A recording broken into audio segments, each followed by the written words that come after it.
Start करते हैं हम लोग।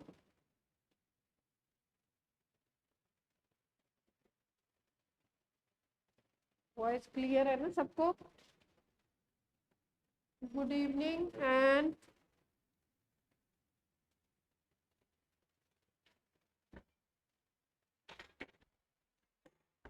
मैं यही सोच रही थी क्या। चलो, आज अपना लेक्चर नंबर कौन सा है? 8 है। लास्ट में 80 था शायद, 7 था। मैं सोच रही थी आज लेक्चर नंबर 9 होगा। चलो फैराडे के लॉ क्लियर है। अब हम लोग बात कर लेते हैं वही इलेक्ट्रोलाइटिक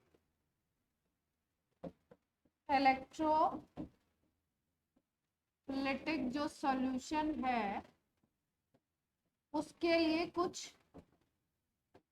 क्वांटिटीज की बात करते हैं। जो सॉल्यूशन इलेक्ट्रोलाइटिक सेल में भरा हुआ है उसके लिए कुछ क्वांटिटीज की बात करते हैं। जैसे कि हम बात करेंगे किसकी, रेजिस्टेंस की, जैसे हम बात करेंगे कंडक्टेंस की, जैसे बात किया जाएगा एक टर्म सेल कांस्टेंट। समझते जाना है, फॉर्मूला याद रखना है, न्यूमेरिकल साथ समझते जाना है क्या क्या चीज होती है। एक होता है रेजिस्टिविटी, फिजिक्स में भी सुना होगा आपने ये सब टर्म, और इसी को बोलते हैं स्पेसिफिक रेजिस्टेंस।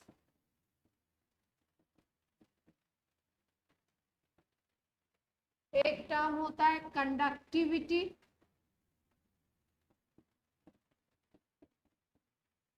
या इसी को बोलते हैं स्पेसिफिक कंडक्टेंस। और लास्ट में हम लोग पढ़ेंगे मोलर कंडक्टिविटी। ये इंपॉर्टेंट है सबसे ज्यादा, वैसे तो सभी आते हैं, न्यूमेरिकल आए तो यूज सबको ही करवा लेते हैं, सबसे ज्यादा इंपॉर्टेंट ये है।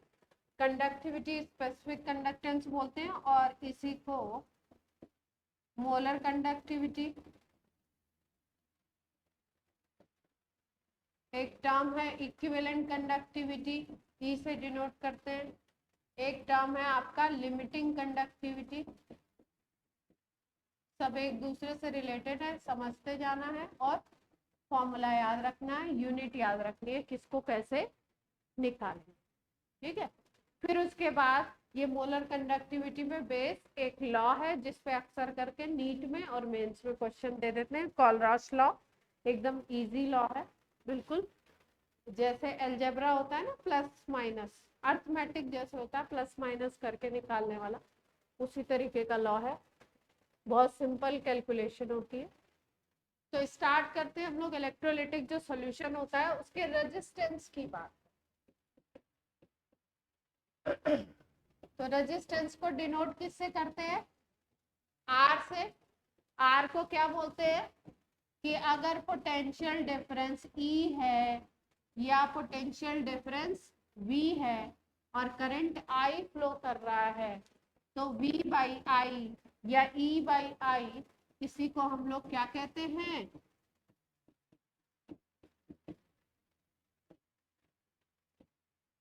इसी को हम लोग क्या कहते हैं? रेजिस्टेंस। ठीक है, अगर इस रेजिस्टेंस की यूनिट की बात करो तो यूनिट क्या हो जाती है इसकी? यूनिट इसकी बोलते हैं ओम, और डिनोट करते हैं। इसमें किसी को कोई प्रॉब्लम है? ये सिंपल फिजिक्स की तरीके से है। ठीक है, इसके बाद जो सेकंड टर्म है अपना, रेजिस्टेंस के बाद जो सेकंड टर्म है उसको हम बोलते हैं कंडक्टेंस। क्या है? कंडक्टेंस। सी से भी डिनोट करते हो, कभी कभी जी स्टार से भी डिनोट करते हैं इसको। कंडक्टेंस, कंडक्टेंस क्या है? This is reciprocal of resistance. Reciprocal का मतलब क्या होता है? इनवर्स। Reciprocal of resistance. उस सेल में जो भी मटेरियल फील्ड है वो जितना भी रेजिस्टेंस लगा रहा है, अगर उसका इनवर्स निकाल लो तो उसको आप क्या बोलते हो?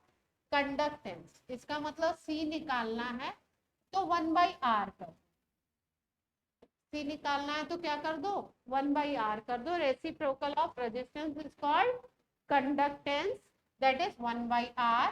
अगर इसकी यूनिट ओम है तो ये क्या हो जाएगा ओम इनवर्स, या इसी को MHO मो भी बोलते हैं या MHO बोलते हैं,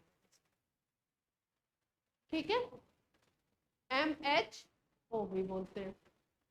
अगर इसकी यूनिट हम लोग लेते हैं उसमें क्या कहते हैं CGS में लेना चाहें तो इसी को मो को हम लोग सीमेन में बोलते हैं, एस से भी जुड़ा। जब और सारी यूनिट्स हम लोग लेंगे सेंटीमीटर में तब जो इसकी यूनिट लोगे वो उसको क्या लोगे सीमेन, ठीक। इतनी बात क्लियर है रेजिस्टेंस एंड कंडक्टेंस। इसके बाद सेल के लिए एक कांस्टेंट बोला जाता है जिसको हम कहते हैं क्या सेल,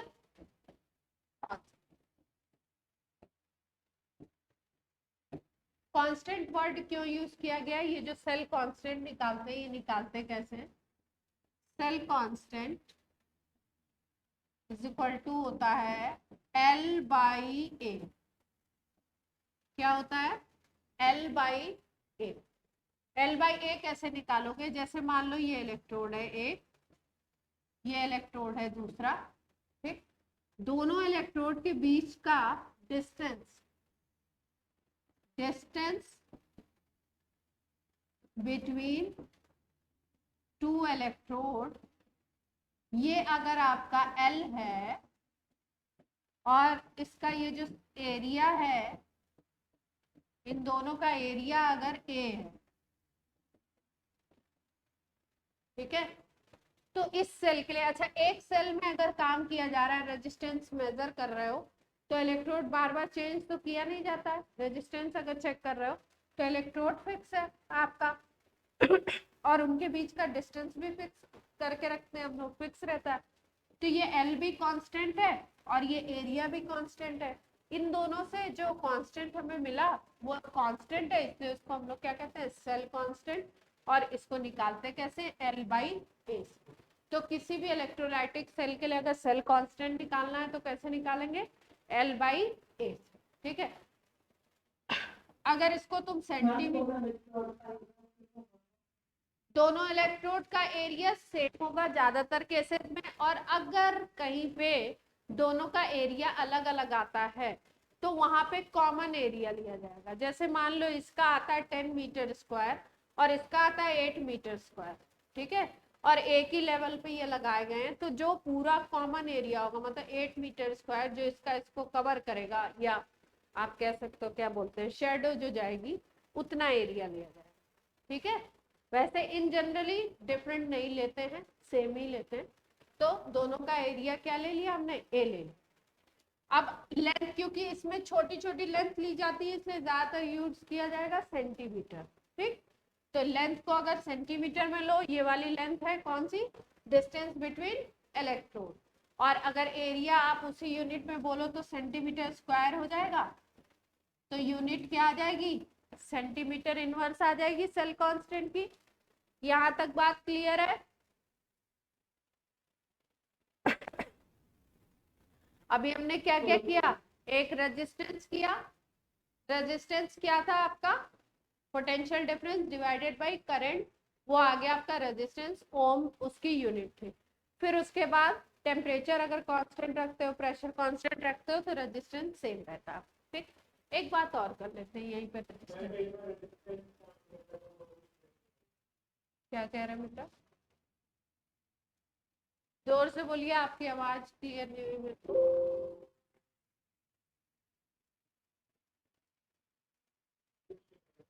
कुछ कुछ पूछना चाह रहे हो, रेजिस्टेंस के साथ एक चीज और बताना चाह रही थी। जैसे कंडक्टर की बात करते हैं जब हम लोग, रेजिस्टेंस का हमने सेम फॉर्मूला बता दिया, दोनों के लिए सेम ही लगता है। अगर आपका मेटेलिक कंडक्टर है जैसे वायर था, ठीक है, या आपका इलेक्ट्रोलिटिक सॉल्यूशन है, दोनों के लिए रेजिस्टेंस का फॉर्मूला यही था R = V/I, ठीक है। लेकिन एक डिफरेंस है, ये जो इलेक्ट्रोलाइटिक है सॉल्यूशन, जो इलेक्ट्रोलाइट है इसके रेजिस्टेंस की अगर बात करो, और अगर आप मेटेलिक कंडक्टर के रेजिस्टेंस, मेटेलिक वायर है मान लो, उसके रेजिस्टेंस की बात कर रहे हो,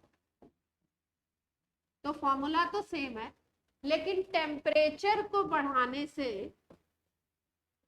ये यहाँ पे मैं एक टर्म लिख देती हूँ इन जनरली, कहीं पे चेंज भी हो सकता है पर ज्यादातर केसेस में ऐसा होता है, इन जनरली टेम्परेचर बढ़ाने से मेटेलिक कंडक्टर का रेजिस्टेंस जो होता है वो डाउन जाता है, कम, ठीक है, डिक्रीज होता है,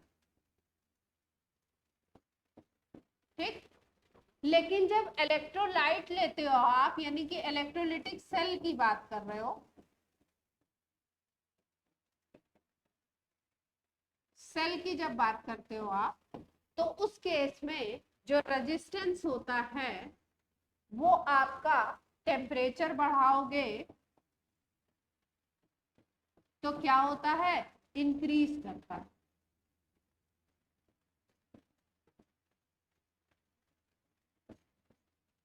ठीक है।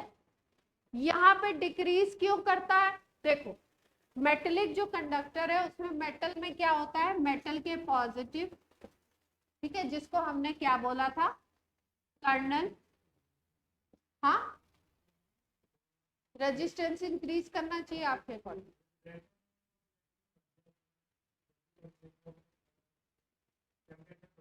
देखो ध्यान से, ये मेटल है, एम प्लस है, ठीक, इलेक्ट्रॉन है इसके चारों तरफ, फ्री इलेक्ट्रॉन, ठीक, टेम्परेचर बढ़ा रहे हो, तो टेम्परेचर बढ़ाने से होता क्या है, इन दोनों के बीच में कोलिजन बढ़ जाता है, कोलिजन क्या होगा, इंक्रीज करेगा, ज्यादा से ज्यादा कोलाइड करेगा, हाँ, तो कोलिजन बढ़ेगा, कोलिजन अगर टेम्परेचर बढ़ा रहे हो, कोलिजन बढ़ रहा है, तो क्या वो डिक्रीज नहीं होगा रेजिस्टेंस,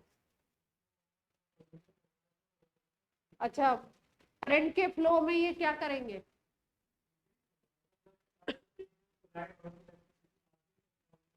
और उसमें सोचो इसमें क्या होगा, टेम्परेचर बढ़ा रहे हो तो इलेक्ट्रोलाइटिक सॉल्यूशन में, ये इलेक्ट्रोलाइट है मान लो A B, A plus B minus, और ज्यादा टूटने लगे,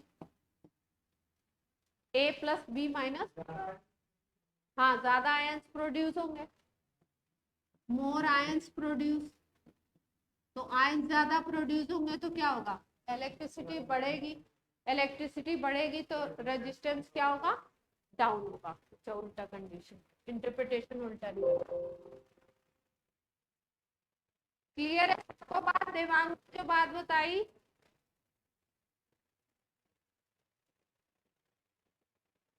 कहाँ गया, मेरे दिमाग में उल्टा क्यों फिर, अच्छा सेव हो गया, चलो कोई नहीं, पेन तो काम, ठीक है। यहाँ पे क्या हो रहा है, इलेक्ट्रोलाइटिक जो सेल है इसमें जब टेम्परेचर बढ़ा रहे हो तो ये ए बी क्या होगा, और ज्यादा ब्रेक होगा, ये इलेक्ट्रोलाइट है, आयंस बढ़ जाएंगे, और आयंस की वजह से ही क्या होता है, इलेक्ट्रिक करंट फ्लो करती है ना, तो यहाँ पे इलेक्ट्रिक करंट बढ़ जाएगी, और इलेक्ट्रिक करंट बढ़ेगी तो क्या होगा भाई, अगर आर की बात करो तो V बाई आई होता है, अगर करंट बढ़ रही है तो आर क्या होगा, रेजिस्टेंस अपने आप डाउन होगा, डिक्रीज होगा, ठीक, तो टेम्परेचर बढ़ाया तो यहाँ पे तो ये हो गया। अब दूसरे इस केस में क्या हो रहा है, टेम्परेचर अगर हम बढ़ा रहे हैं तो दूसरे केस में क्या हो रहा है,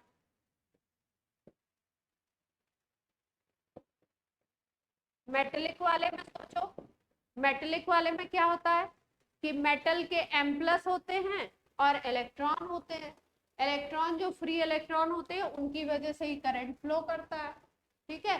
अब जैसे जैसे हमने टेम्परेचर बढ़ाया वैसे वैसे इनके बीच में क्या हो गया, एक दूसरे से कोलाइड करेंगे ज्यादा से ज्यादा, और ज्यादा से ज्यादा कोलाइड करेंगे तो रेजिस्टेंस डिक्रीज होना चाहिए या इंक्रीज होना चाहिए, कोलिजन होगा तो रेजिस्टेंस क्या होगा, बढ़ेगा, आर क्या हो जाएगा,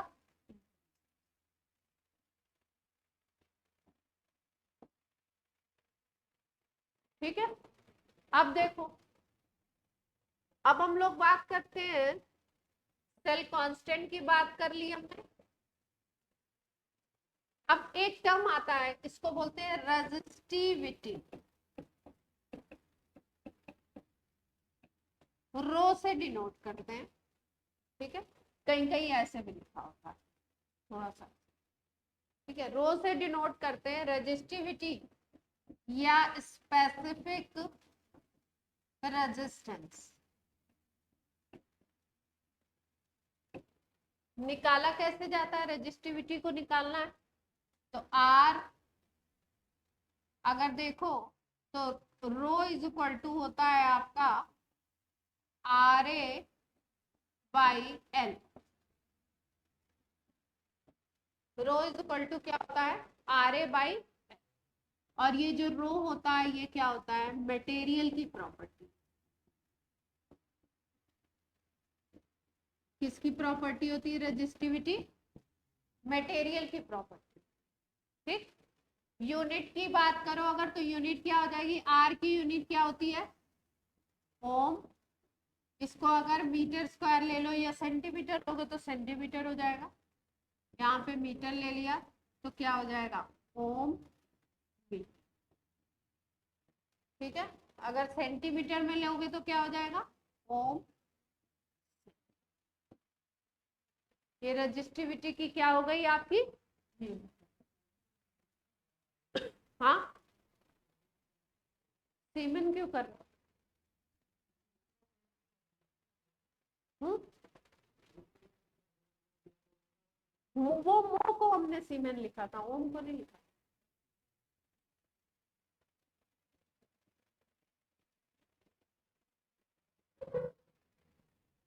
ओम इनवर्स को लिखा था। ठीक, अब रेजिस्टिविटी को अगर डिफाइन करना है तो कैसे कर सकते हैं हम लोग रेजिस्टिविटी को डिफाइन, रेजिस्टिविटी को डिफाइन करना है, फॉर्मूला है हमारे पास rho is equal to R A by L. A को 1 मीटर स्क्वायर कर दो और एल को कर दो 1 मीटर। ठीक है, तो इस कंडीशन में क्या हो जाएगा, अगर area of cross section unit है और आपका एल जो है वो क्या है, 1 मीटर है, यूनिट है, दोनों चीजों को यूनिट कर दो तो रो इज इक्वल टू क्या आ जाएगा, आर आ जाएगा। तो आप कह सकते हो कि कोई ऐसा सेल जिसमें area of cross section electrode का क्या हो, यूनिट हो, और उन इलेक्ट्रोड के बीच का डिस्टेंस अगर 1 मीटर हो, तो जो रेजिस्टेंस ऑफर करेगा वो सेल, वो उसकी रेजिस्टिविटी के इक्वल होगा। क्लियर है बात, रेजिस्टिविटी तक क्लियर है सबको, यस और नो।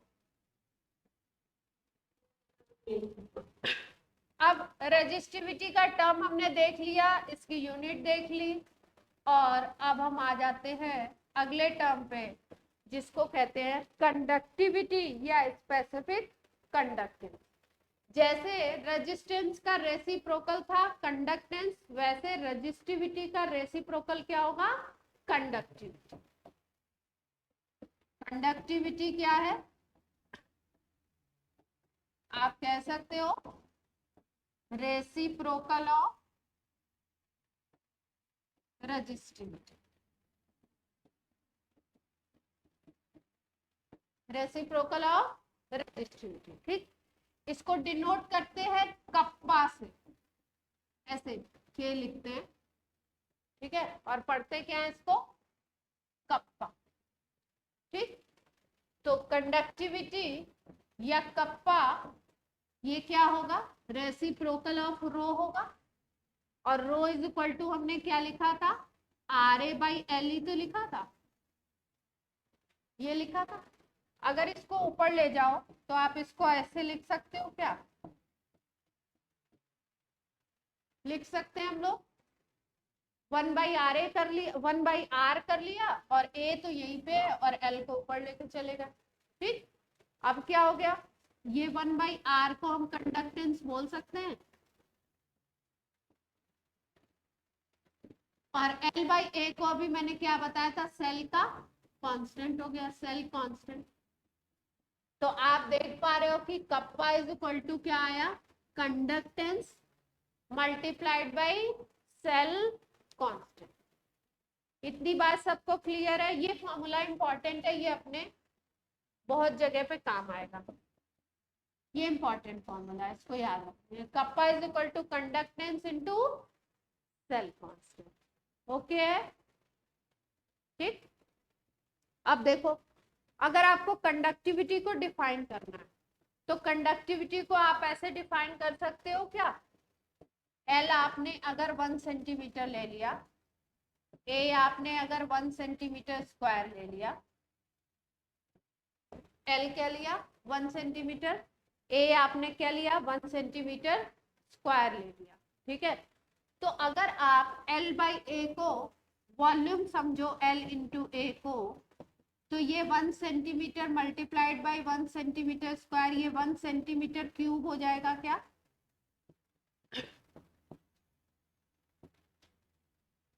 ठीक है। तो इसका मतलब इस जगह पे अगर इसको मानते हो 1 और इसको मानते हो 1, तो अगर टोटल वॉल्यूम आप देखो तो वॉल्यूम 1 सेंटीमीटर क्यूब हो जाएगा क्या? ये 1 सेंटीमीटर क्यूब नहीं है, ये तो एल बाई ए। लेकिन अगर इसको 1 लो और इसको 1 ले लेते हो आप, तो टोटल वॉल्यूम 1 सेंटीमीटर क्यूब आ जाएगा, ठीक है।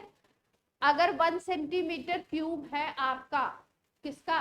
इलेक्ट्रोलाइटिक सॉल्यूशन का वॉल्यूम, तो उसका जो कंडक्टेंस होता है उसको हम बोलते हैं कप्पा।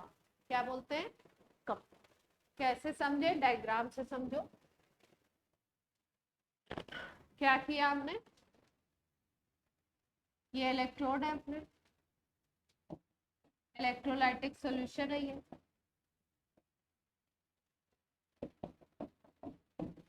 ठीक है। इसका एरिया 1 मीटर स्क्वायर ले लो, ठीक है, या 1 सेंटीमीटर स्क्वायर ले लो, और इनके बीच का, इलेक्ट्रोड के बीच का डिस्टेंस कितना ले लो? ये ले लो आप 1 सेंटीमीटर, ठीक। तब इस केस में जो कंडक्टेंस होगा वो क्या होगा? वो इक्वल होगा किसके? कंडक्टिव।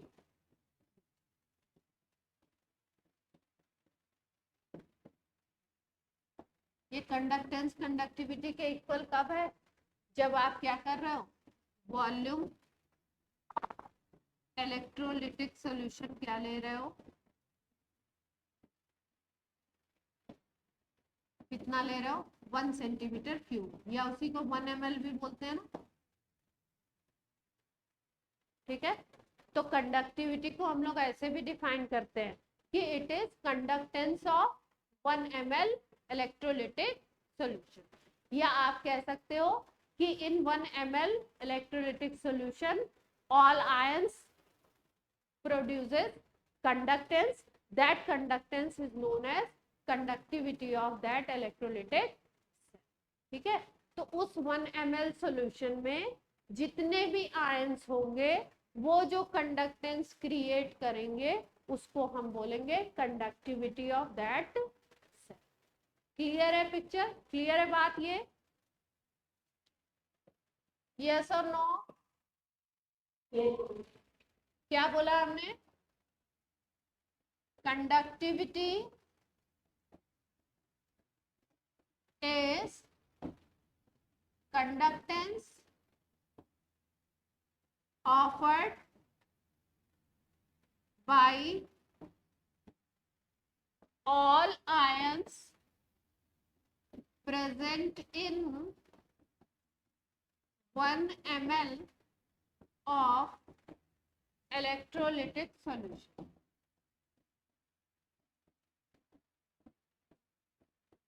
इलेक्ट्रोलाइट, इलेक्ट्रोलाइटिक सॉल्यूशन अगर 1 ml लेते हो तो वो जितना कंडक्टेंस प्रोड्यूस करेगा उसी को हम क्या बोलते हैं? Conductivity of that cell, kappa बोलते हैं। क्लियर है? इसका मतलब मान लो अगर किसी क्वेश्चन में आपको कंडक्टिविटी दी हो और उसके सॉल्यूशन का वॉल्यूम आपको दे दिया जाए, तो पूरा जो सॉल्यूशन है वो कितना कंडक्टिविटी प्रोड्यूस करेगा वो आप बता सकते हैं? जैसे मान लो आपको बोल दिया कि NaCl का सोल्यूशन है, उसके लिए कप्पा दिया हुआ है 100। ठीक है, तो कप्पा क्या है, अगर 100 दिया हुआ है कप्पा, इसका मतलब कि इसका जो 1 ml सोल्यूशन होगा वो क्या करेगा, 100 यूनिट कप्पा प्रोड्यूस कर रहा है, कंडक्टेंस प्रोड्यूस कर रहा है। अगर इन्होंने बोल दिया कि इसका 500 ml कितना कंडक्टेंस प्रोड्यूस करेगा, तो आप बता सकते हो, आपको पता है 1 ml 100 प्रोड्यूस कर रहा है, क्योंकि कप्पा की डेफिनेशन ही यही है। तो 500 ml कितना प्रोड्यूस करेगा, 500 इंटू 100 प्रोड्यूस करेगा। भाई आप क्या कर रहे हो, 500 क्या है, वॉल्यूम है, और ये क्या है, 100 आपका कप्पा, इतना प्रोड्यूस करेगा कंडक्टेंस। क्लियर है बात? या आपसे बोले कंडक्टिविटी ये है, तो आप 500 ml की कंडक्टिविटी बता दो, तो जितना वॉल्यूम इंक्रीज करते जाओगे कंडक्टिविटी क्या होगी, बढ़ती जाएगी। टेम्परेचर कांस्टेंट रखना, तब टेम्परेचर से भी वेरी करती है, वो आगे बढ़े। ठीक है, यहां तक की बात क्लियर है? अब इसकी अगर यूनिट देखो तो क्या आ जाएगी, कप्पा की यूनिट। कप्पा का एक फॉर्मूला याद रखना, ये वाला, कंडक्टेंस इनटू सेल कांस्टेंट, और दूसरा आपको क्या याद रखना है, यूनिट याद रख लो। कप्पा की यूनिट क्या हो जाएगी, कप्पा को हमने क्या बोला, 1/रो ही तो बोला, यही बोला ना, तो 1/रो। इसकी यूनिट क्या थी, ओम मीटर थी ना, या आप कह सकते हो ओ सेंटीमीटर थी, यही तो थी यूनिट। अब 1/ओम को क्या लिखा था हमने, वो लिखा था, और यहाँ पे सेंटीमीटर इनवर्स हो गया। ये मो को हमने लिखा था क्या, सीमेन सेंटीमीटर।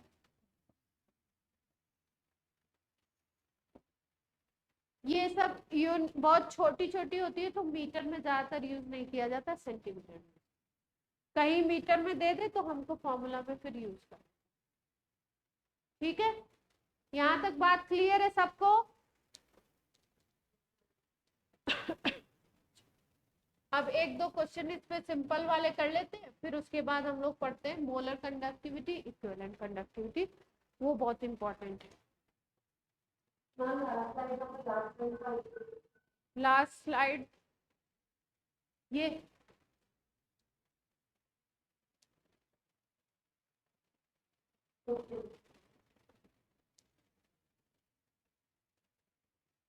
एक दो क्वेश्चन कर लो, एनसीईआरटी लेवल के, इसमें बोर्ड में भी क्वेश्चन दे देते हैं, है ना, तो इसलिए एनसीईआरटी लेवल के भी कर लेते हैं। चलो भाई करते हैं क्वेश्चन। हाँ हाँ, कप्पा, कप्पा साइंटिस्ट का नाम,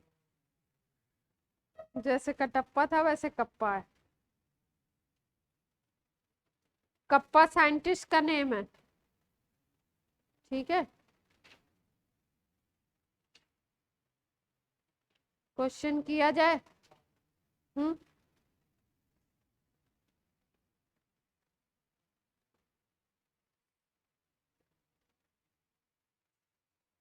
कंडक्टिविटी हो गए,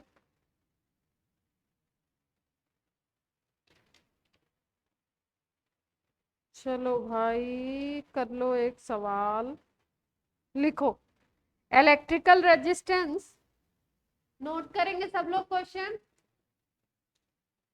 सब लोग क्वेश्चन नोट करिए। क्वेश्चन आएगा छोटा सा आएगा इस पे, या ज्यादातर क्वेश्चन कॉलरॉस लॉ पे दे देते हैं, कॉलरॉस लॉ भी हम लोग पढ़ेंगे। Electrical resistance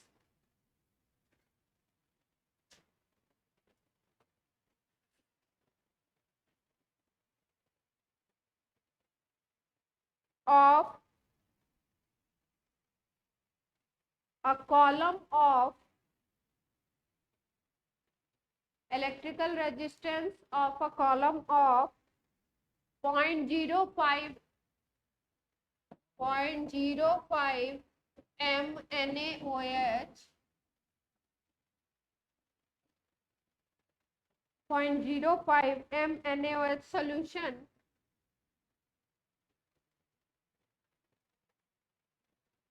of diameter 1 centimeter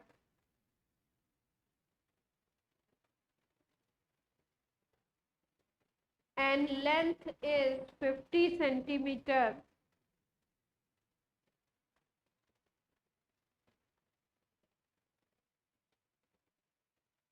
is 5.55 multiplied by 10 raised to power 3 ohm resistance दिया हुआ है, ठीक है। कैलकुलेट इट्स रजिस्टिविटी, रजिस्टिविटी निकालनी है, कंडक्टिविटी निकालनी है और मोलर कंडक्टिविटी निकालनी है। मोलर कंडक्टिविटी अभी सिखाया नहीं है तो आपको दो पार्ट निकालने हैं, resistivity, conductivity and molar conductivity, ठीक है। और आपका डायामीटर कितना दिया हुआ है 1 सेंटीमीटर और लेंथ कितनी दी हुई थी 50 सेंटीमीटर, ठीक।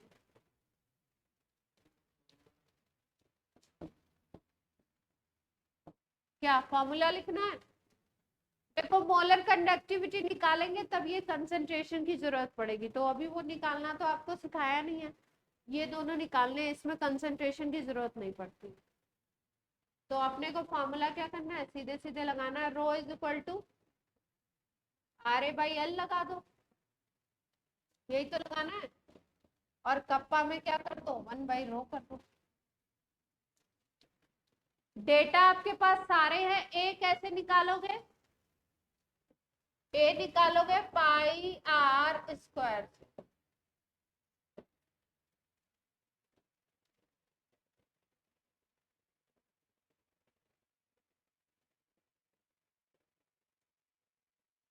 जो सॉल्यूशन का कॉलम है ना उसका दिया हुआ है ना, इंफॉर्मेशन उसके बारे में दी है। कंडक्टिविटी की डेफिनेशन मैंने क्या बताई थी कि 1 ml अगर सॉल्यूशन है, ठीक है, तो सॉल्यूशन को अगर ऐसे सिलेंड्रिकल मान लो तो उसका area of cross section πr² हो जाएगा ना। बीकर में अगर भरा हुआ सॉल्यूशन तो डायमीटर से रेडियस, रेडियस से ए और फिर उसके बाद लेंथ को यूज करते हुए क्वेश्चन को सॉल्व करिए जल्दी से 1 मिनट में, कोशिश कीजिए।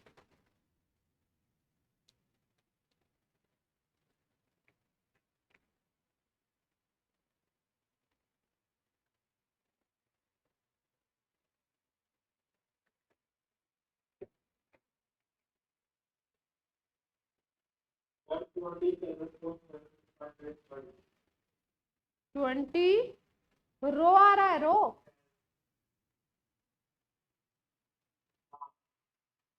क्या ओम सेंटीमीटर में निकाला है?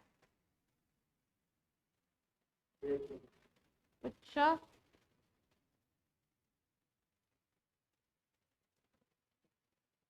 मेरे पास तो रो आ रहा है कितना 87.135 ओम सेंटीमीटर आ रहा है, 87। हाँ देख लो क्या नहीं किया,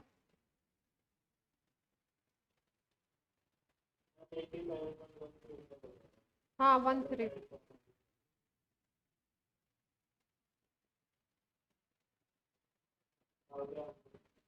बाकी लोगों को आया नहीं आया तो मैं बताऊं बच्चों, बताऊं? देखो यहां से क्या करें, पहले एरिया निकाल लें, ये वाले डेटा से एरिया निकाल दो।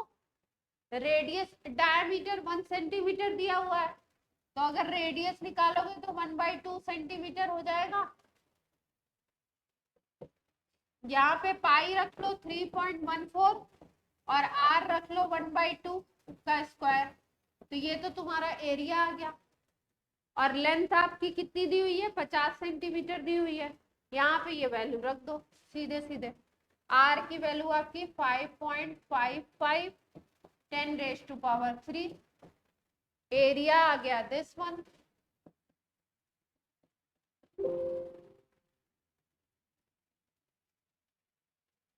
एरिया आ गया आपका ये, यहाँ पे आप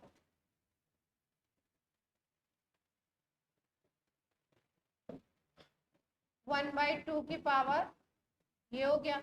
और L की वैल्यू रख लो, L की वैल्यू क्या हो गई आपकी 50 सेंटीमीटर। इसको सॉल्व करोगे तो ओम सेंटीमीटर में आ जाएगा आपका रो। ठीक, और कप्पा निकालना है तो ये जो वैल्यू आएगी उसका इन्वर्स कर दो, कप्पा आ जाएगा। ठीक है, क्लियर। वो आपका किस में आ जाएगा, सीमेन सेंटीमीटर इनवर्स। कर लेंगे सब लोग, इजी क्वेश्चन था बिल्कुल। इसी में अलग से सेल कांस्टेंट पूछ लेते तो L/A निकाल लेते। सेल कांस्टेंट अगर पूछ लेता L/A निकाल लेते। क्या करते, L आपकी 50 दी हुई थी, A आपका πr² ये हो रखा था, निकाल लेते। ठीक है, तो सेल कांस्टेंट भी आ जाता। अब आ जाते हैं कंडक्टिविटी, इंपॉर्टेंट टॉपिक था। अब हम पढ़ने जा रहे हैं क्या, मोलर कंडक्टिविटी। ठीक, देखो कंडक्टिविटी को हमने बोला कि भाई 1 ml जो सॉल्यूशन है वो जितना कंडक्टेंस क्रिएट करेगा उसको बोल दो कंडक्टिविटी।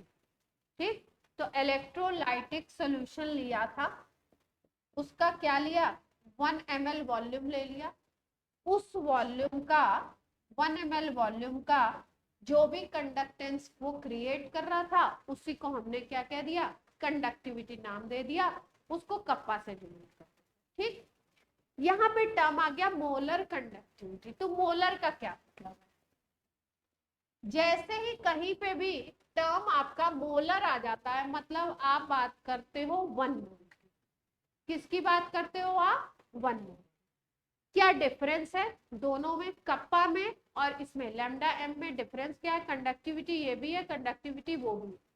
वो 1 ml सोल्यूशन का कंडक्टेंस था, उसको कंडक्टिविटी बोला। इसको देखो क्या कहते हैं, यहाँ पे क्या करना है हमको, ये जो सॉल्यूशन है जो फिल है इलेक्ट्रोड के बीच में, इसका आप क्या करो, इसका एक वॉल्यूम लो। क्या लो, एक वॉल्यूम लो, उसको आप V बोल दो। क्या बोल दो, V वॉल्यूम। ये जो V वॉल्यूम है ये हम कौन सा वॉल्यूम ले रहे हैं, ये हम वो वॉल्यूम ले रहे हैं जिसमें 1 मोल इलेक्ट्रोलाइट हो। मतलब जो हमारा इलेक्ट्रोलाइटिक सॉल्यूशन है उसका उतना वॉल्यूम आप कंसीडर करिए जिसमें 1 मोल इलेक्ट्रोलाइट डिसॉल्व हो। उस 1 मोल इलेक्ट्रोलाइट डिसॉल्व हुए वॉल्यूम की जो कंडक्टिविटी होगी that is called molar conductivity. ठीक, यहाँ पे क्या था, वॉल्यूम 1 ml था, उसका जो कंडक्टेंस था उसको आपने कंडक्टिविटी नाम दिया था। अब ये कंडक्टिविटी में भी स्पेशल हो गया, क्या हो गया नाम, मोलर कंडक्टिविटी। तो मोलर कंडक्टिविटी में आप क्या करोगे, उतना वॉल्यूम लो जिससे आप 1 ml ले सको या जिसमें आप कंसीडर करो 1 ml इलेक्ट्रोलाइट, उसकी अगर आप कंडक्टिविटी देखते हो तो उसको आप कहते हो मोलर कंडक्टिविटी। क्लियर है बात। ठीक, तो क्या है molar conductivity, it is conductivity of all ions in VML भी कह सकते हो या all ions in volume that contains 1 mole electrolyte.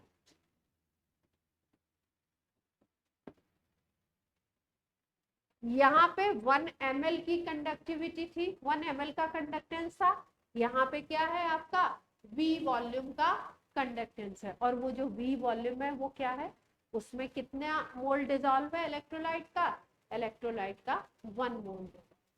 तो नाम क्या दे दिया, मोलर कंडक्टिविटी। किससे डिनोट करेंगे, लैम्डा m से डिनोट करेंगे। अगर डेफिनेशन समझ में आती है, ठीक है, दिमाग में बैठ जाती है तो ठीक है, नहीं आती है तो फॉर्मूला केवल काम आने वाला है, फॉर्मूला याद रख लो, ठीक है। वैसे डेफिनेशन भी कोई टफ नहीं है, बस आपको वो वॉल्यूम लेना है जिसमें 1 मोल डिसॉल्व, ठीक। अब फॉर्मूला क्या होगा, लैम्डा एम का अगर फॉर्मूला देखो तो लैम्डा एम का फॉर्मूला आता है आपका कप्पा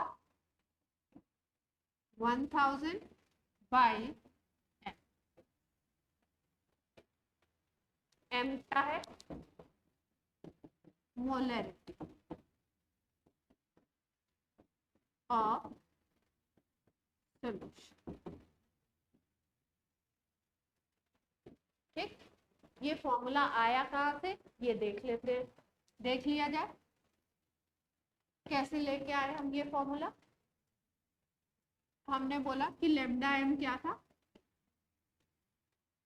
वो कंडक्टिविटी है जो किसकी है, वी वॉल्यूम की है। वी वॉल्यूम की कंडक्टिविटी है ना, तो 1 ml की कंडक्टिविटी कप्पा थी, तो V ml की कंडक्टिविटी, इसको ml में ले लो, V ml की कंडक्टिविटी कितनी हो गई, कप्पा इंटू V ml हो गई। इतनी बात सबको क्लियर है। अब ये जो V ml है वो कितने का है, 1 मोल का ही तो है। तो अगर हम लोग मोलरिटी का फॉर्मूला देखते हैं तो क्या देखते हैं, मोल divided by volume in litre, यही तो देखते हैं।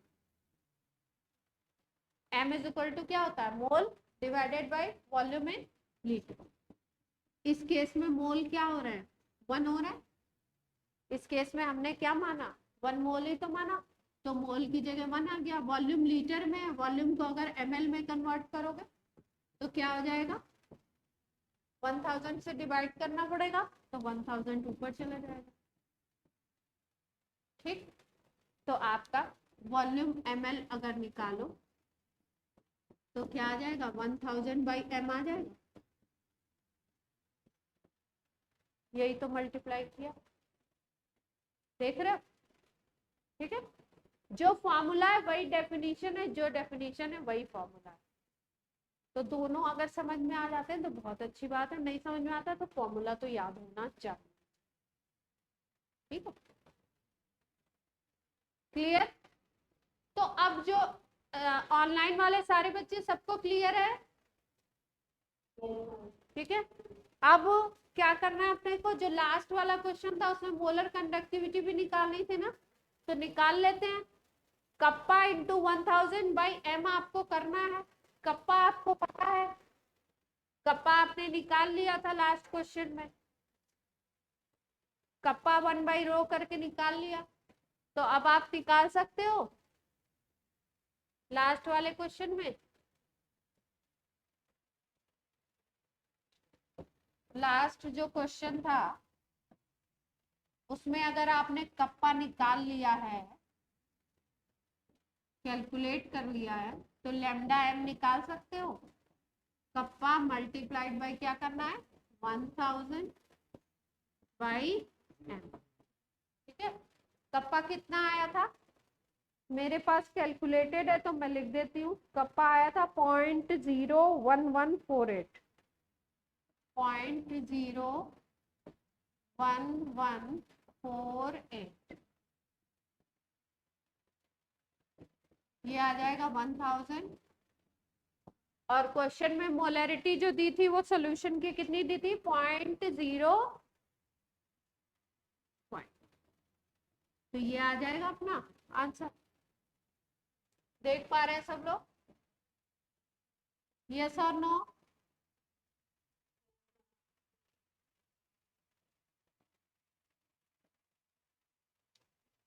ठीक है, तो यहां से हमने क्या निकाल लिया, मोलर कंडक्टिविटी। तो अगर आपके पास कंडक्टिविटी है और आपको मोलर कंडक्टिविटी निकालना है तो क्या करना है, 1000 बाई m से मल्टीप्लाई कर देना, तो आपको कंडक्टिविटी, मोलर कंडक्टिविटी आ जाएगी। मोलरिटी आपको सॉल्यूशन की पता होनी चाहिए, अगर नहीं पता होगी तो कोई ना कोई डेटा दिया होगा, मोल्स वगैरह दिए होंगे जिससे आप निकाल सकते। ठीक, अब हमने मोलर कंडक्टिविटी सीख ली, तो अब इसी के साथ साथ इक्विवेलेंट कंडक्टिविटी भी सीख लेते हैं।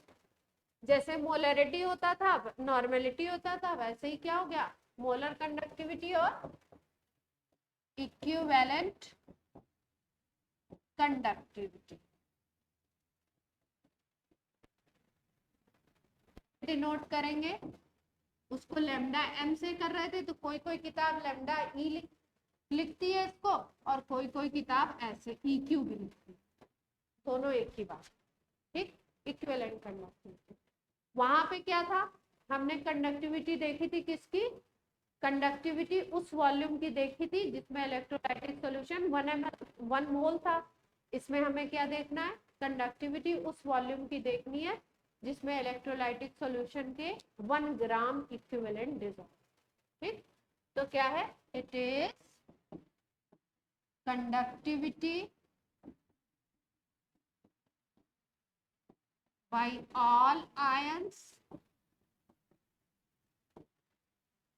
present in a volume of a solution which have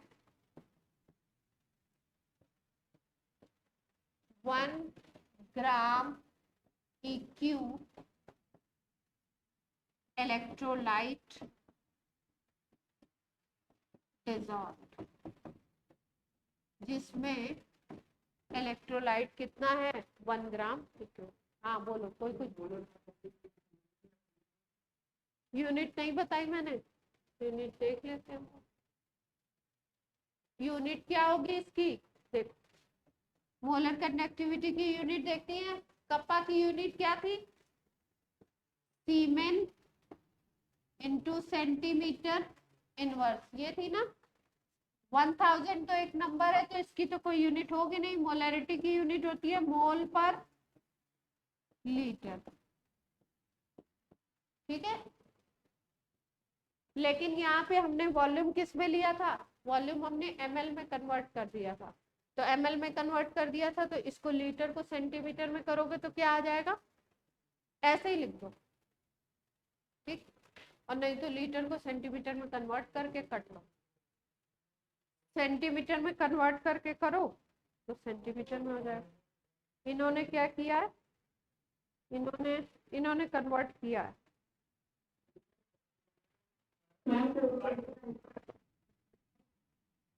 इसका आंसर कितना आ रहा है, 229.6 आ रहा है, 229.6 आ रहा है। ठीक है, हाँ क्या कह रहे हो, कैसे काटे,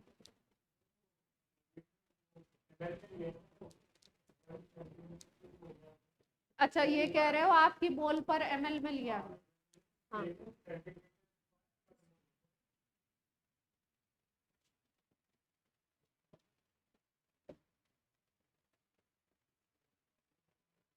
इसको हमने ml में लिया, ये कह रहे हो ना, ml हो गया सेंटीमीटर क्यूब, तो ऊपर ले जाए, सीमेन, ये सेंटीमीटर इनवर्स था, ये सेंटीमीटर क्यूब हो गया, और मोल इनवर्स तो है ही है, तो ये आ गया सीमेन सेंटीमीटर स्क्वायर मोल इनवर्स। ये आनी चाहिए यूनिट इनके अकॉर्डिंग, सही है, यही आ रही है। ठीक है, किसने पूछा था यूनिट, आपने, समझ आ गया। हाँ इम्पोर्टेंट है, आंसर लिखना है तो पता चला 2 यूनिट में करके दे दिया, तो यूनिट नहीं क्लियर है तो प्रॉब्लम हो जाएगी। यहाँ पे भी आपको समझ में आ गया, इक्विवेलेंट में 1 ग्राम इक्विवेलेंट ले रहा है, तो वहां मोलरिटी था फॉर्मूला में, यहाँ पे क्या आ जाएगा, यहाँ पे आ जाएगा आपका kappa multiplied by 1000 multiplied by क्या आ जाएगा 9। ठीक, और अगर सबको सॉल्व करते हैं हमारे पास दोनों में अगर हमें रिलेशन देखना है तो lambda M by lambda E Q अगर निकालोगे तो ये आता है एन फैक्टर के ई। अगर दोनों को हम सॉल्व करके देखें तो N factor lambda M by lambda E Q is equal to क्या आता है एन फैक्टर। एन फैक्टर आपको पता ही है क्या होता है, सॉल्व करके दिखा देती हूँ, अगर कंफ्यूजन हो रहा है तो निकाल लेते हैं।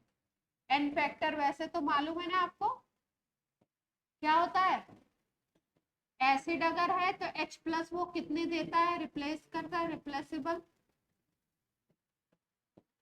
बेस है तो क्या होगा OH माइनस कितने देता है वो होता है, और अगर सॉल्ट है तो क्या होता है total positive charge.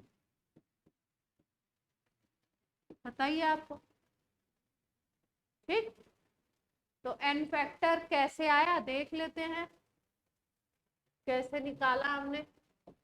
Lambda M is equal to था kappa 1000 by molarity, lambda E Q is equal to क्या था कप्पा 1000 बाई नॉर्मेलिटी। दोनों को डिवाइड कर दिया,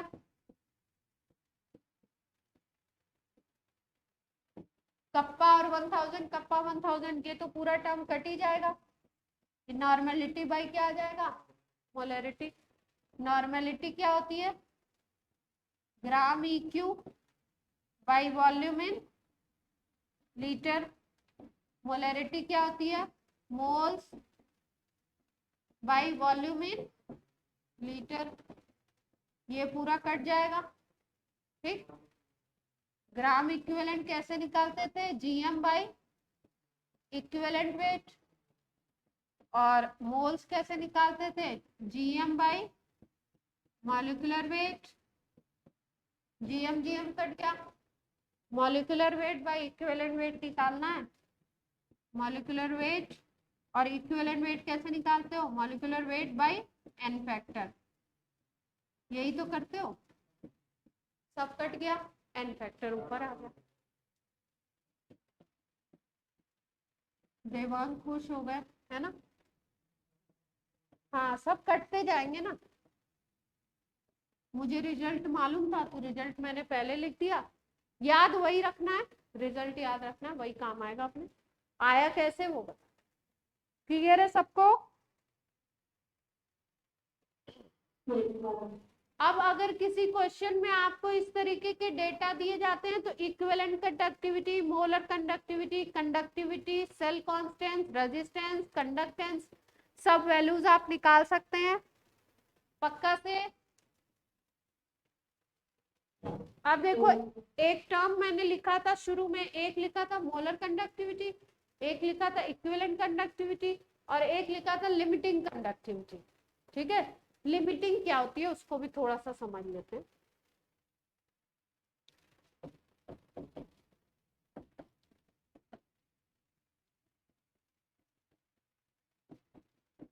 लिमिटिंग कंडक्टिविटी है ना, इसको ऐसे डिनोट करते हैं लैम्डा नॉट से। ठीक है, पानी निकाल लो पी लो। नॉट का क्या मतलब है, देखो नॉट का मतलब हो गया, नॉट लगा दिया ना तो कंसंट्रेशन जीरो कर रहे हैं, तो कंसंट्रेशन जीरो तो नहीं होगी, अप्रोक्सी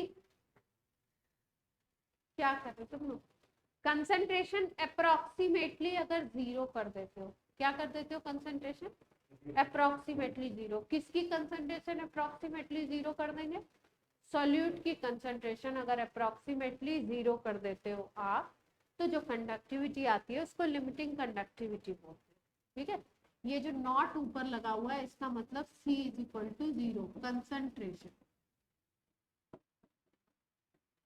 और जीरो भी नहीं होगा अप्रॉक्स, मतलब सॉल्यूट क्या है आपका अप्रॉक्सी क्या है। ठीक है, सॉल्यूट अगर बहुत कम होता है, सॉल्वेंट बहुत ज्यादा होता है, तो बोलते हैं कि हमने क्या कर दिया उसका डाइल्यूशन कर दिया, और उसी को एक टर्म नाम देते हैं, उसको हम बोलते हैं इनफाइनाइट डाइल्यूशन। क्या बोलते हैं? Infinite dilution. इनफाइनाइट डाइल्यूशन का मतलब है सॉल्वेंट बढ़ाते ही जा रहे हो, बढ़ाते ही जा रहे हो, बढ़ाते ही। डाइल्यूशन का मतलब पतला करना ना, डाइल्यूट करना। तो सॉल्वेंट बहुत ज्यादा हो गया, सोल्यूट बहुत कम है, ठीक है, इतना कम है कि जीरो तक भी कह सकते हो उसको। तो इसको हम लोग बोलते हैं, क्या बोलते हैं? Conductivity eight infinite dilution. Dilution क्या कर दिया? इनफाइनाइट कर दिया। डाइल्यूशन इनफाइनाइट का मतलब सॉल्वेंट बहुत बढ़ा दिया, बहुत ज्यादा सॉल्वेंट है सोल्यूट के कंपैरिजन में। तो आप सोल्यूट को जीरो भी ले सकते हो। तो ये जीरो लिखना या ये बोलना बात एक ही है, ठीक है। तो आप term infinite dilution, conductivity eight infinite dilution भी बोल सकते हो, या लिमिटिंग कंडक्टिविटी भी उसी को बोल सकते हो, ठीक। तो इनफाइनाइट डाइल्यूशन पे जो कंडक्टिविटी होती है उसको क्या बोलते हैं? Limiting conductivity. और उसको किससे डिनोट करते हैं? लैम्डा नॉट से। अगर यहाँ पे m लिख देंगे तो लिमिटिंग मोलर कंडक्टिविटी हो जाएगी, या molar conductivity eight infinite dilution. अगर यहाँ पे e लिख दोगे तो क्या हो जाएगा? मोलर कंडक्टिविटी एट, ऐसे लिख दिया,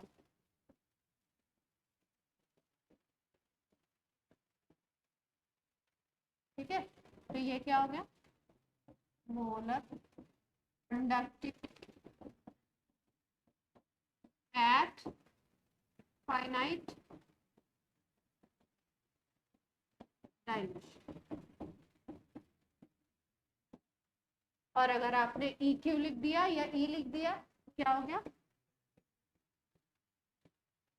इक्विवेलेंट कंडक्टिविटी,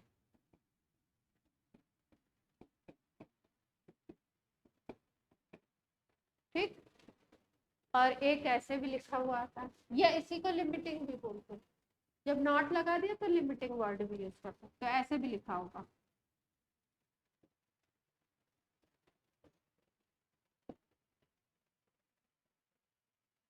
सी कंसंट्रेशन क्या है? सी। इस पे आप देख रहे हो कंसंट्रेशन कोई वैल्यू है अगर, तो उस पे आप देख रहे हो, तो ठीक है, क्लियर है। एक क्वेश्चन करा जाए इस पे।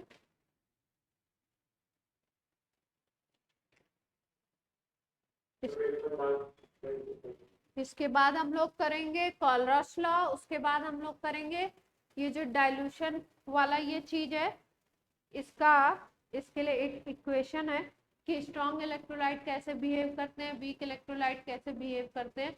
उसके लिए एक इक्वेशन है, ऑन सेंगर इक्वेशन बोलते हैं उसको, ठीक है। तो ये जो ऑन सेंगर इक्वेशन है, इस पे एडवांस में क्वेश्चन बनाए जा सकते हैं, एक दो बार बनाए भी गए। तो बस अपने को ग्राफ में ध्यान रखना है ऑन सेंगर इक्वेशन होती क्या है, स्ट्रॉन्ग का ग्राफ कैसा आता है, वीक का ग्राफ कैसे आता है। ऑन सेंगर इक्वेशन में स्ट्रॉन्ग का ग्राफ स्ट्रेट लाइन आता है, वीक का ग्राफ कुछ ऐसा आता है। इसको क्या बोलते हैं? ग्राफ को हाइपरबोला, इस टाइप का।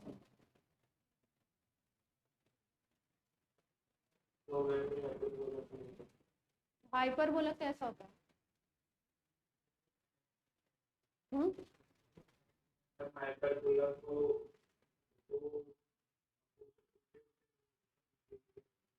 अच्छा, तुम लोग का मैथ्स तो बहुत ही सेमी सर्कल नहीं है।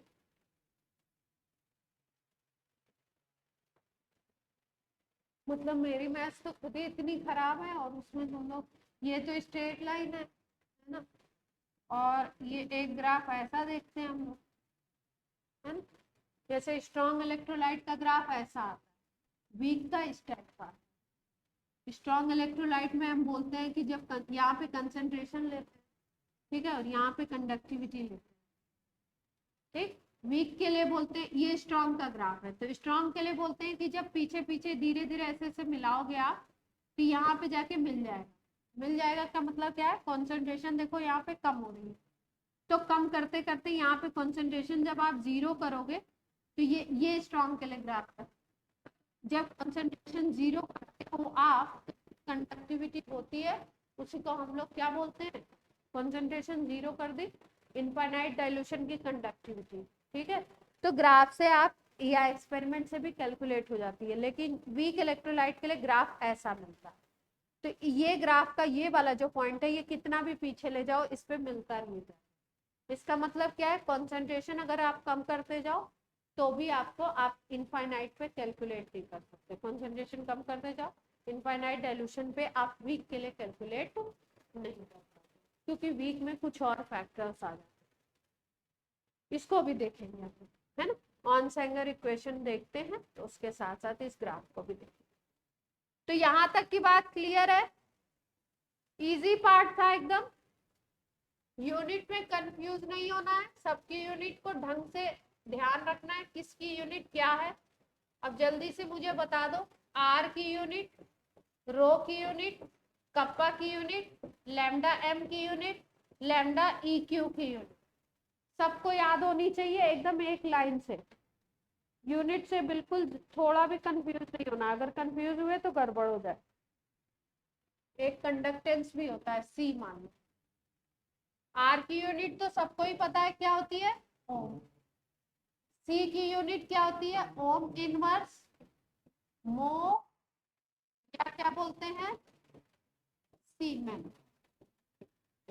ठीक, रो की यूनिट क्या थी, ओम मीटर, या ओम ज्यादा यूज क्या होगी, ओम सेंटीमीटर। यूनिट क्या थी कंडक्टिविटी की, सीमेन इंटू सेंटीमीटर इनवर्स, यही तो आई थी, यही आई थी ना। और मोलर की हमने क्या निकाल ली थी,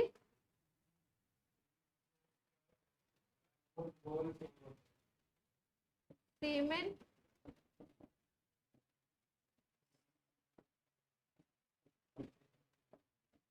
मोल इनवर्स। अपनी जो बुक दे रही है वो कह रही है ohm inverse centimetre square mole inverse, ठीक है, बात एक ही है। और इक्विवेलेंट की क्या बोलोगे आप, मोल इनवर्स की जगह इक्विवेलेंट इनवर्स आ जाएगा, बात एक ही है। इक्विवेलेंट, ठीक, सेल कांस्टेंट की पता ही है,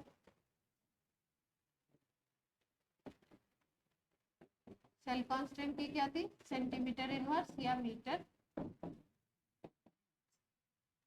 ठीक है, कर लेंगे आप सारे क्वेश्चन इसके। तो जल्दी से एक क्वेश्चन बोलूं करके दिखाएंगे अब मोलर और इक्विवेलेंट सबके कर डालो। चलो लिखो, कंडक्टिविटी ऑफ अ सॉल्यूशन। सब लोग सुन पा रहे हैं मुझे, ऑनलाइन वाले बच्चे? क्वेश्चन दे रही हूँ, conductivity of a solution containing 1 gram of 1 gram of anhydrous, containing 1 gram of anhydrous BaCl2 in 200 centimeter cube, 200 centimeter cube of water has been found to be 0.0058 siemens centimetre inverse. Board पे लिखा हुआ है kappa, siemens centimetre inverse, water molar conductivity and equivalent conductivity of the solution. water molar conductivity निकालनी है और equivalent conductivity निकालनी है solution की। बेरियम का एटॉमिक वेट 137 दिया हुआ है और क्लोरीन का 35.5 दिया हुआ है। एनहाइड्रस का मतलब कोई पानी वानी नहीं है उसमें, BaCl2 सिंपल है। कोई H2O नहीं है, ठीक है। क्वेश्चन सबको समझ में आ गया है?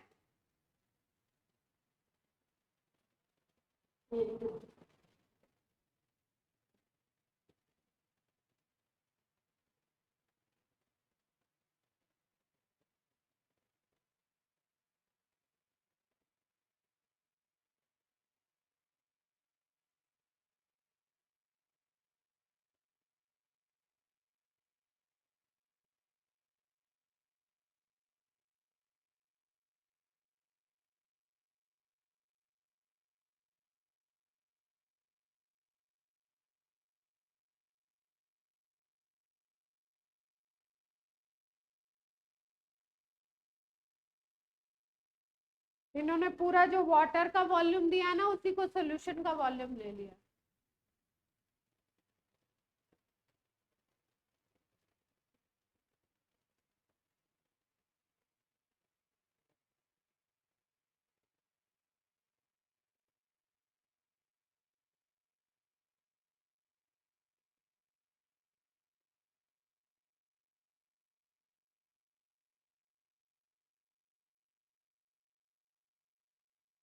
मोलैरिटी निकाल लो, और कप्पा दिया ही हुआ है तो निकाल सकते हो सीधे सीधे, मुझे लगता है। Hmm, 1 litre is equal to 1000 centimetre cube होता है ना, 1000 ml।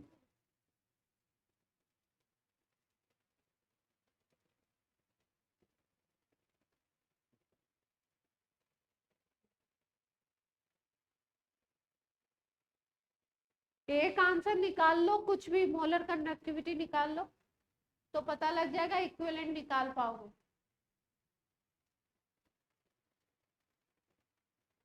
तो फिर आगे की एक और चीज बता दे।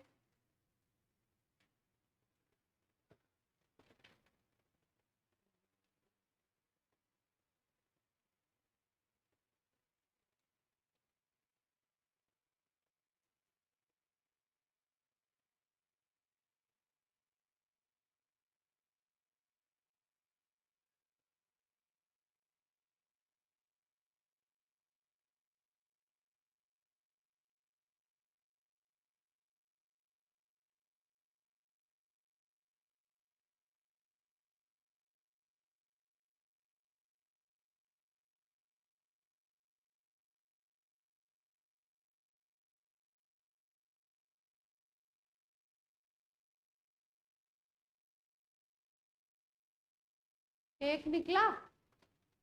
अच्छा, कोई ऐसा है जिसको ऐसा तो नहीं है, प्रोसेस समझ में नहीं आ रहा है क्या करना है, तो वो पूछ लो। बाकी लोग तो कैलकुलेशन है तो थोड़ा टाइम तो लगेगा ही। 241 आ रहा है, क्या आ रहा है? Molar conductivity. सवाल कहाँ गया?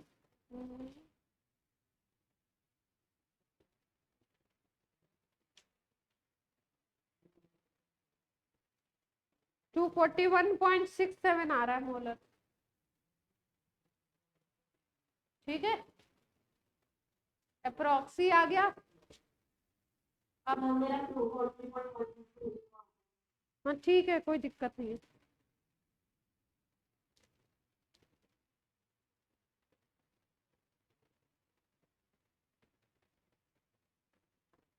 कर लेंगे सब लोग, इक्विवेलेंट निकाल लेंगे, मोलर इक्विवेलेंट दोनों। तो अब क्या करना है, मोलर निकालना था तो 1000/m इंटू कप्पा करना था, कप्पा की वैल्यू दी थी, मोलरिटी अलग से निकालनी थी, मोलरिटी निकाल के रखना था, है ना।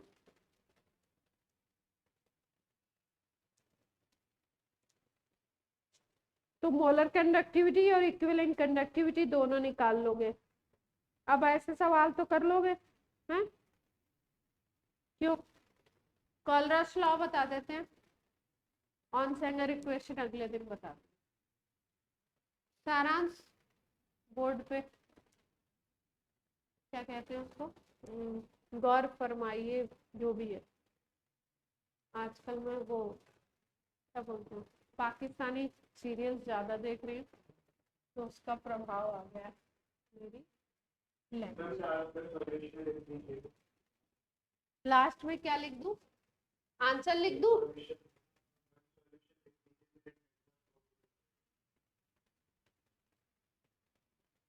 सॉल्व करके सॉल्यूशन मेरे पास नहीं है, मैंने किया नहीं है, मैंने तो आंसर देख के लिख दिया है। आप ट्राई करना, नहीं आएगा तो नेक्स्ट टर्न में मैं बता दूंगी। आप क्वेश्चन लिखने को नहीं कह रहे हो, पूरा क्वेश्चन लिख दीजिए। आंसर लिख दूं? अच्छा बच्चा, आंसर लिख देते। हाँ क्या है? मोलर कंडक्टिविटी कितनी आ रही थी? 241, 241.67 ये आ रही है।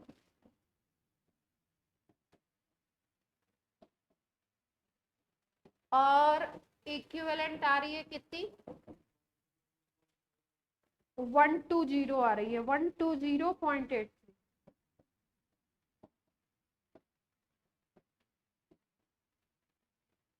ये तो नहीं है ना इसकी यूनिट, इसमें तो मोल होना था।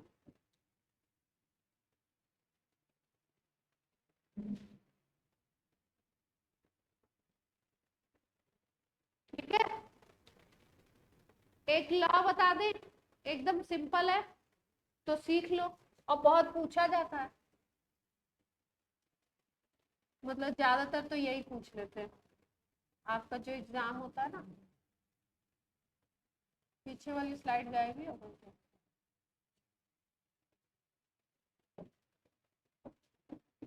कॉलरॉश लॉ, स्पेलिंग थोड़ा देख लेना, हो सकता है इधर उधर। क्या कहते हैं कॉलरॉश? देखो, बोल रहे हैं कि इनफाइनाइट डाइल्यूशन पे अगर कोई सॉल्ट लेते हो आप, ठीक है, सॉल्ट का मतलब इलेक्ट्रोलाइट, इलेक्ट्रोलाइट की बात की जा रही है। कब बात की जा रही है? Infinite dilution. तो इनफाइनाइट डाइल्यूशन पे कोई अगर आप सॉल्ट लेते हो, कोई इलेक्ट्रोलाइट लेते हो, उसकी मोलर कंडक्टिविटी आप निकालना चाहते हो, तो जो उसके इंडिविजुअल आयन की मोलर कंडक्टिविटी होती है और जो उसका नंबर ऑफ आयंस होता है, उन दोनों पे मल्टीप्लाई करके अगर आप एडअप कर देते हो तो निकल जाती है। ठीक है, उसी को लैंग्वेज में लिख के इन्होंने बताया। अभी समझते हैं पहले क्या बात कह रहे हैं। ये क्या कह रहे हैं? ये कह रहे हैं कि जैसे मान लो NaCl, ठीक, तो NaCl की molar conductivity eight infinite dilution क्या होगी, ये बोल रहे हैं कि अगर आपको आयन की कंडक्टिविटी पता चल जाए Na+ की और Cl- की कंडक्टिविटी पता चल जाए इनफाइनाइट डाइल्यूशन पे, किस पे?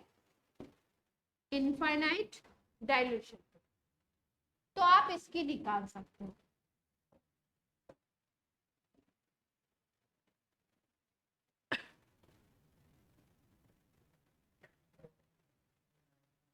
हाँ? अरे ये बहुत ही खेल चलता रहता है। ये मोलर कंडक्टिविटी किसकी है? Na+ की, और ये मोलर कंडक्टिविटी किसकी है? Cl-, ठीक है, इन दोनों की मोलर कंडक्टिविटी है किसने पे? इनफाइनाइट डाइल्यूशन पे। मतलब दोनों आयंस की अगर आपको मोलर कंडक्टिविटी पता है तो उसको एड अप कर दो, तो पूरा जो कंपाउंड है उसकी मोलर कंडक्टिविटी किस पे आएगी? इनफाइनाइट डाइल्यूशन पे। किस पे है ये टर्म? Eight infinite dilution.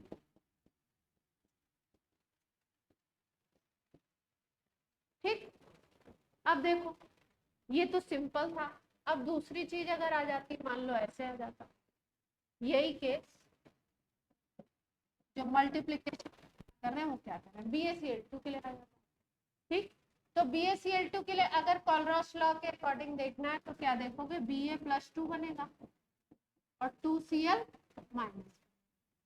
ये कितने आयन बना रहा है? 1 बना रहा है, और ये कितने बना रहा है? 2। ठीक, तो यहाँ पे अगर आपको लिखना है λm इनफाइनाइट डाइल्यूशन पे आपको BaCl2 के लिए लिखना है, तो क्या आएगा, लैम्डा m इनफाइनाइट डाइल्यूशन पे Ba+2 आयन का ले लो, प्लस लैम्डा m इनफाइनाइट लिखो या नॉट लिखो, बात एक ही है, m Cl- का ले लो, लेकिन यहाँ पे जो नंबर ऑफ आयंस है उनका क्या होगा, मल्टी। ठीक है, मतलब अगर किसी सॉल्ट का इनफाइनाइट डाइल्यूशन पे मोलर कंडक्टिविटी चाहिए तो उनके आयंस की मोलर कंडक्टिविटी इनफाइनाइट डाइल्यूशन पे आपको पता होनी चाहिए। वो जितने नंबर ऑफ आयंस बन रहे हैं, number of ions, molar conductivity of that ions plus number of ions, molar conductivity of other ion, फिर तीसरा भी हो, चौथा भी हो, कोई भी हो, तो इस तरीके से एड अप करके आप निकाल सकते हो। क्लियर होती है बात?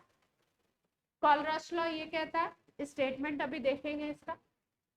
दूसरी चीज, अगर यही आपको निकालनी है इक्विवेलेंट कंडक्टिविटी, क्या निकालनी है, इक्विवेलेंट कंडक्टिविटी, मोलर कंडक्टिविटी के लिए तो ये है, इक्विवेलेंट कंडक्टिविटी अगर निकालनी है, जैसे NaCl का केस है,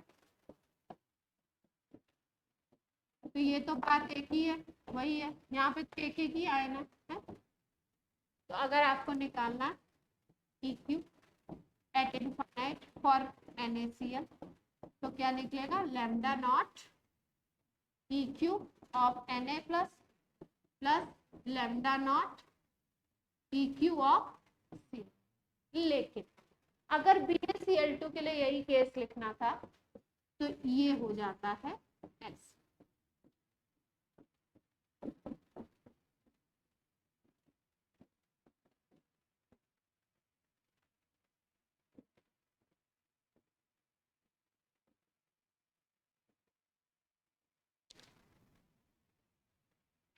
ठीक है, यहाँ पे वो जो 2 का टर्म था वो नहीं आता। इक्विवेलेंट कंडक्टिविटी में आपको नंबर ऑफ आयंस को मल्टीप्लाई करने की जरूरत नहीं है, आप सीधे सीधे Na+ का अगर इक्विवेलेंट कंडक्टिविटी पता है, Cl- का इक्विवेलेंट कंडक्टिविटी पता है, तो दोनों को ऐड अप कर दो, आपको क्या आ जाएगा, NaCl की इक्विवेलेंट कंडक्टिविटी हो गई। BaCl2 का अगर निकालना है, Ba+2 आयन का अगर आपको पता है इक्विवेलेंट कंडक्टिविटी, Cl- का पता है, दोनों को ऐड अप कर दो, सीधे सीधे BaCl2 की इक्विवेलेंट कंडक्टिविटी आ जाएगी।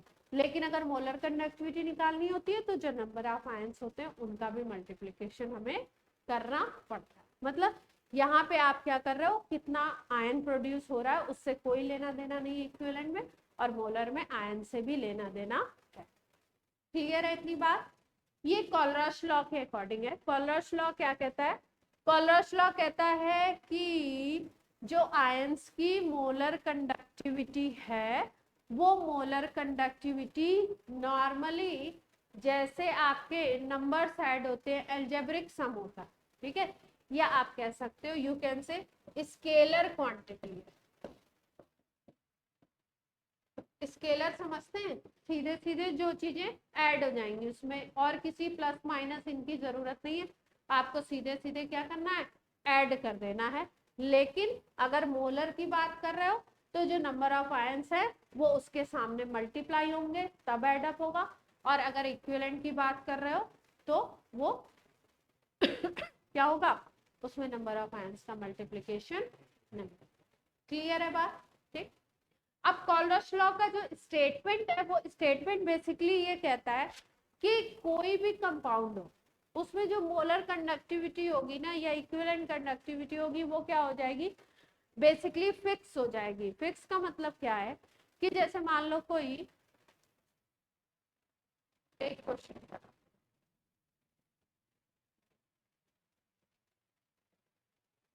कॉलरस पे क्वेश्चन या पहले लॉ ही बता देते।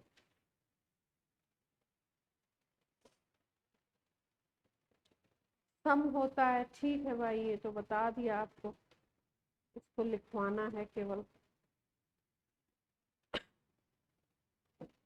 ऐसे भी लिख सकते हो, lambda EQ at infinite is equal to lambda EQ of cation plus lambda EQ of anion.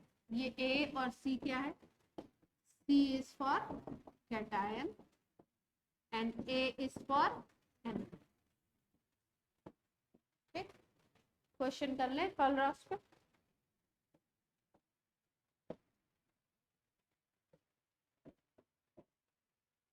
बहुत पूछा जाता है। चलो पहले एनसीईआरटी का ही सॉल्व करते हैं। लिखो, इफ मोलर कंडक्टिविटी, 3 की मोलर कंडक्टिविटी दी हुई है infinite dilution, NaCl, HCl, NCH3, COONA, इन तीनों की मोलर कंडक्टिविटी दी हुई है इनफाइनाइट डाइल्यूशन। एक दिया हुआ है 126.4 पहला वाला, 126.4 दूसरा दिया हुआ है 425.9,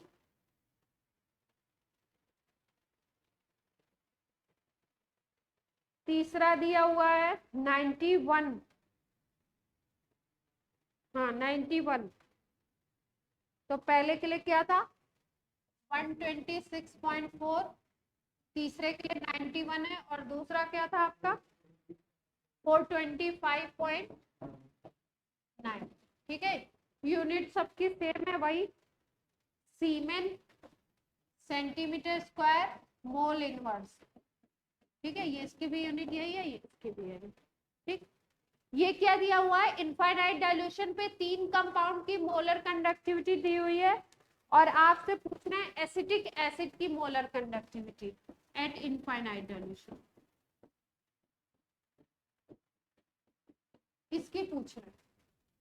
ठीक है, तो कोलरस लॉ के न्यूमेरिकल में सीधे सीधे क्या करना है, जो आयंस है उसमें ब्रेक करो, और तुम्हें जो निकालना है उस आयन को देखो कि आप कैसे निकाल सकते, कहां से ला सकते। ठीक है, क्यों क्यों, जैसे इक्वेशन होती है, हम लोग जो क्या करते हैं, कौन सी इक्वेशन होती है, छोटी क्लासेस में 2 इक्वेशंस को वो करके x और y की वैल्यू निकालते हैं, जो भी कहते हैं उसको।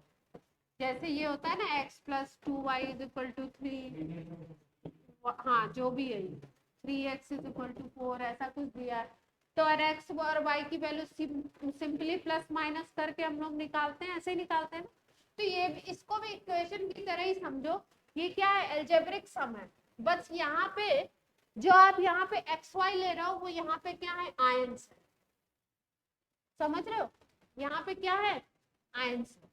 इसका मतलब आपने क्या समझ में आया, आपको ये समझ में आया कि ये जो NaCl की मोलर कंडक्टिविटी है ये कैसे मिलेगी हमको, molar conductivity of Na plus और molar conductivity of Cl minus, इसी से तो मिलेगी NaCl की। इतना पॉइंट सबको क्लियर है। एक क्वेश्चन मैं ही करके दिखा दूं, मोलर कंडक्टिविटी अगर आपको NaCl की चाहिए तो कैसे निकलेगी, molar conductivity of Na plus plus molar conductivity of Cl minus, ऐसे ही निकलेगी। ठीक, इसी तरीके से अगर आपको molar conductivity acetic sodium acetate की चाहिए तो वो कैसे निकलेगी, एसीटेट आयन की कंडक्टिविटी, अलग अलग आयन की कंडक्टिविटी देख लो, प्लस Na प्लस आयन की कंडक्टिविटी, और लास्ट में क्या था, एक और था HCl, HCl के लिए निकालना है तो molar conductivity of H plus plus molar conductivity of Cl minus, यही तो है। ठीक, अब आपको जो क्वेश्चन ये तो दिया हुआ है, क्वेश्चन में निकालना किसका है, एसिटिक एसिड का चाहिए हमको, इसका चाहिए ना, सब लोग देख पा रहे, तो इसको ब्रेक करोगे तो क्या बनेंगे आयन, एक हमको ये चाहिए और एक हमको क्या चाहिए H प्लस का चाहिए, यही चाहिए, यस और नो। तो अपने को अगर ये दो डेटा का एडक्ट मिल जाए, इन दो डेटा का एडक्ट मिल जाए तो ये हो जाएगा अपना, जोड़ देंगे अगर तो तीनों को यूज करके देखो कैसे मिल सकता है। तुमको चाहिए ये और ये,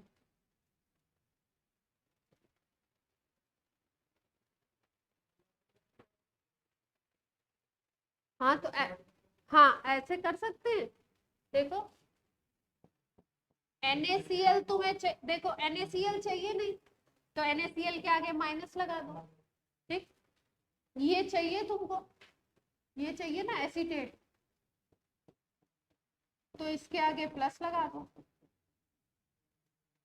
फिर उसके बाद तुम्हें क्या चाहिए, H चाहिए, Cl माइनस नहीं चाहिए लेकिन H चाहिए, तो HCl वाले को प्लस कर दो।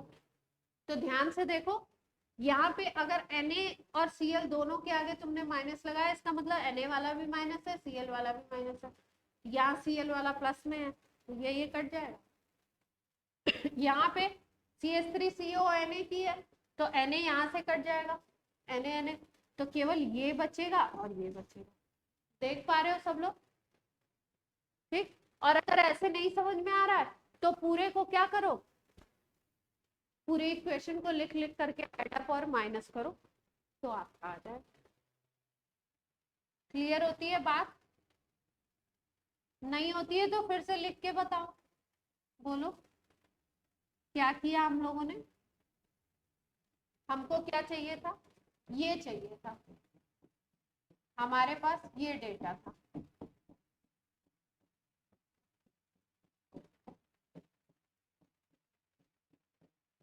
ठीक है, हमको क्या चाहिए था, हमको फर्स्ट वाला चाहिए था। ठीक, तो हमने क्या किया, हमने ऐसा किया कि सेकंड थर्ड को ऐसे ही ले लिया। ठीक, और सेकंड को क्या करें, सेकंड को माइनस कर देते हैं, और फोर्थ को क्या करो, प्लस में ले लो, तो आपको फर्स्ट मिल जाएगा। ध्यान से देख लो सब लोग इस चीज को, अगर किसी को नहीं क्लियर हो तो मैं फिर से समझा दूं।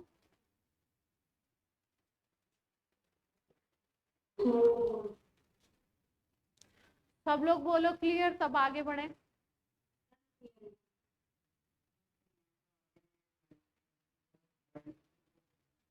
वैल्यूज क्वेश्चन में दी है ना?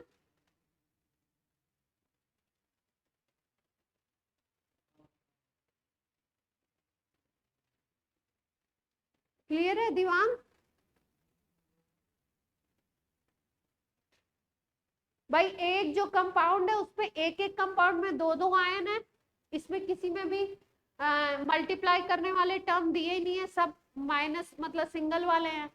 ठीक है, तो सीधे सीधे आपको पता चल गया कि NaCl का अगर निकालते हो तो NaCl का आपको इक्वेशन में दिया हुआ है, NaCl का निकालते हो तो Na प्लस से और Cl माइनस को ऐड करके आएगा। फिर एसीटेट का निकालते हो तो एसीटेट और Na प्लस का ऐड करके आएगा। फिर HCl का निकालते हो तो H प्लस और Cl माइनस का ऐड करके आएगा।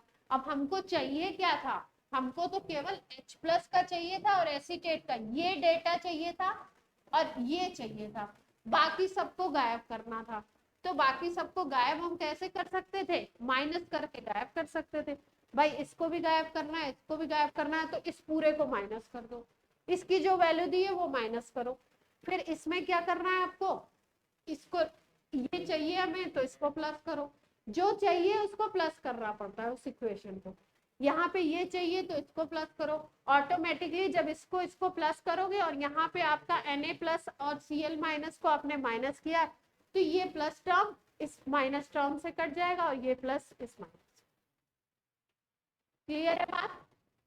अब ऐसा कोई क्वेश्चन आएगा तो कर लेंगे, हर साल मतलब अक्सर करके आता है, 1 साल 2 साल गैप करके आना ही है ये। तो आंसर क्या आ जाएगा अपना, अगर देखो तो third minus second plus fourth. देखो